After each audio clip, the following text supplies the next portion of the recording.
Welcome to another episode of Rediscover Your Stash, which is a video series that I do with Khristina Sorge. And today we are tackling naked chipboard.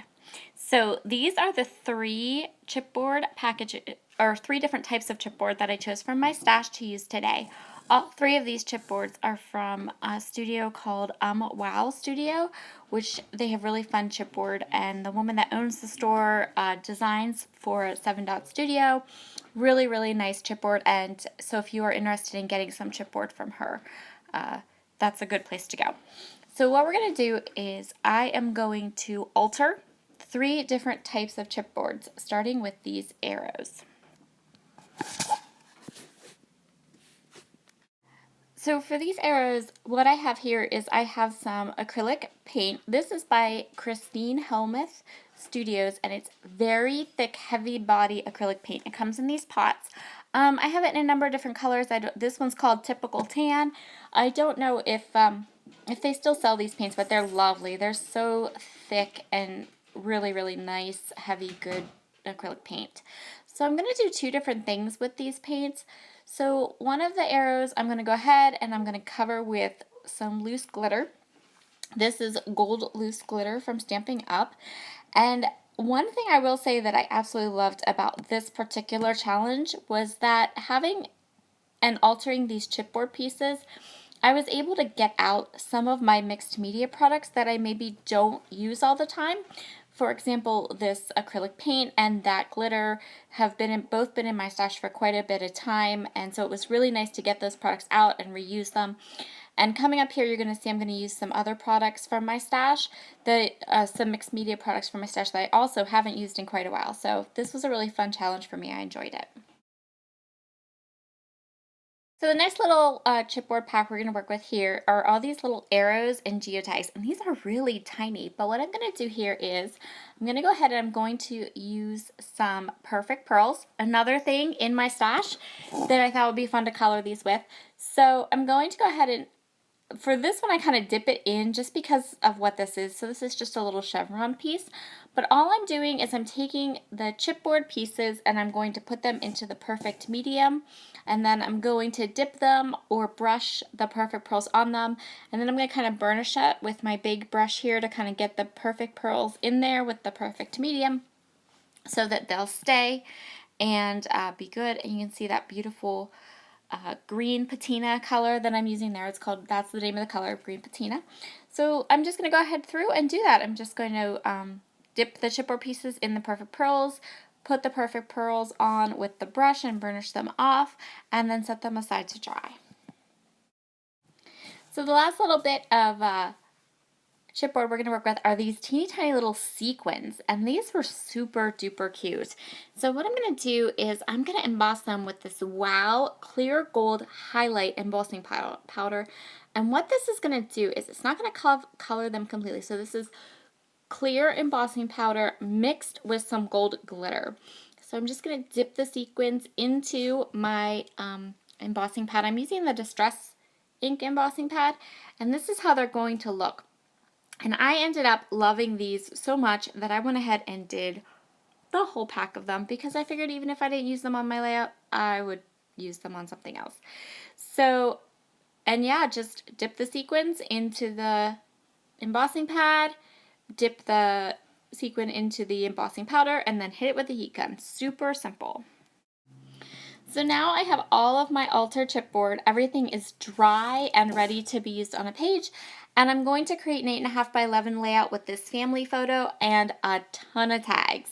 So I really wanted to use tags in this layout. I thought that they would be really fun to kind of spread around and almost use as a map behind my photo, just like that. So I'm going to take all these tags, I'm going to ink them up with some vintage photo distress ink, and then I'm going to glue them to my page and add a little bit of twine or fiber to the ends of my tags. So before I adhere my last tag to my layout, I'm going to trace it onto this pattern paper, and I'm going to make a tag, and part of my title is going to sit on this little tag, but it's going to be out of pattern paper, so it will stand out from all of these clear manila tags, or off-white tags, I guess. If you're interested in these lovely tags, these white shipping tags, you can find them at Spiegel Mom Scraps. You get a really, really big pack of them for a very good price. So what I'm going to do here is I'm just going to go ahead and kind of make my own tag. So I'm going to add some pattern paper to the bottom. I'm going to punch a hole. And whereas the rest of my tags are going to have a twine top, I'm going to use some seam binding to this tag to give it some more depth and dimension, to make it stand out a little bit more. And it's going to become a really nice element on my layout once it's finished. And so here are all of the tags on the page and pretty much ready to go. I'm just going to go ahead and ink up this last one and get it onto the page. And then I'm going to work on some layers behind my photo. So this is the idea of what I'm going for, and I wanted to add some more color from behind my photo. So what I've done is I've chosen a bunch of 6x6 paper pads. These are from a variety of different collections. There's some, I think they're all crepe paper though.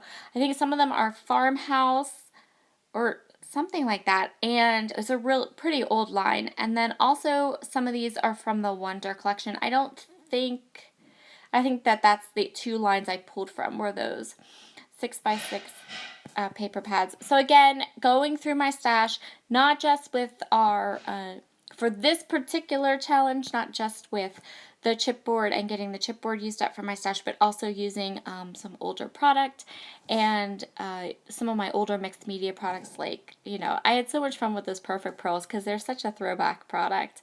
But I have such a huge collection of them, and it was so nice to be able to, use them and play with them and kind of reteach myself how to use them. So that was really cool. So all I'm doing here is I'm just layering up my photo, and then I'm adding or cutting an extra strip for the top and bottom of my layout. So now you can see here, I added this in here because I wanted to show you this. So I went and did the seam binding on my tag, and when I went to tie the seam binding on the top of my tag, I tore the top of my tag apart. I did not want to start over. I did not want to make a new tag. So you know what? Washi tape to the rescue. So I used this washi tape from Simple Stories, the Research Girl collection, and I used it to fix my tag. So yeah, if you ever happen to accidentally tie the middle out of your tags, just, add some washi tape. It works. And then as an added bonus, because this was really great, I actually, while I was putting that washi tape on the top of my tag, I was thinking, you know what? That washi tape matches. It looks kind of cool with my layout. Maybe I'll add it. So I do end up adding some of that washi tape to my layout. So it was all good. And just remember, everything is fixable. Even broken tags, even torn tags. Washi tape makes a world of difference. Given enough washi tape, maybe I could rule the world. No, just kidding. I saw that quote with, it said cardstock. It was super cute. So what I did here was I just used some Scotch quick dry adhesive to make sure that my seam binding wasn't going to pop up and show my washi tape. And then I'm adding I decided it was an opportunity for embellishments. So I'm adding some of my chipboard right there as a little cluster. And there we go. So now I'm just going to embellish and decide on my title. I pulled these. So these are some of my absolute favorite thickers ever. You can see them off to the left there. They're from my Dear Lizzie line. And they're so cool. They're like text print with this like clear glitter over them. And they're just so neat. I love them. So here I am deciding I wanted to add washi tape to my tag. And we'll just kind of put that in there. You can see I kind of just I wish I'd figured out that I wanted to put the washi tape on the tag before I stuck the tag down, but it's a creative process, and that's what happens sometimes. Give that little tag a haircut. And then on with the rest of our layout. So I took another one of the 6x6 papers, and this one had little doilies on it, and I'm going to fussy cut all 5 of these doilies out. And then I'm going to use those doilies and some circle punches of this floral paper to bring in the patterns. So the patterns that are behind my photograph are repeated at the top and bottom of my layout, and now the patterns that are in my tag are going to be repeated in my clusters. And I'm going to fiddle. I end up not using all of the arrows. The big chunky arrows. I just end up using one of each, which was plenty of embellishment for this page, and I really like how it turns out. And so I'm just going to create some little clusters of embellishments.